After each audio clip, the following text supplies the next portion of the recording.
بسم الله، اهلا وسهلا بحضراتكم حلقه جديده من كوره حافظ. عزيزي المشاهد، تم تاجيل الحكم بالقضيه الدوري المصري وحسم اللقب الى الجوله القادمه والجوله الاخيره من الدوري المصري. فعزيزي المشاهد، النهارده لعب الاهلي ولعب بيراميدز ولعب الزمالك. بيراميدز وقع في فخ التعادل لكن على جنب، الزمالك والاهلي بيفوزوا.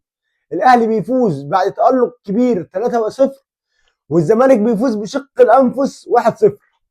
فالاهلي بيوصل لل 50 نقطه والزمالك بيوصل لحاجه و50 نقطه، 53 54 حاجه زي كده.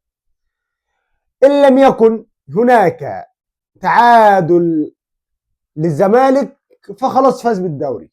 يعني ايه؟ يعني الزمالك المباراه اللي جايه اذا ما خسرش خلاص هو خد الدوري مهما كانت النتائج بقى بتوع المنافسين ايه.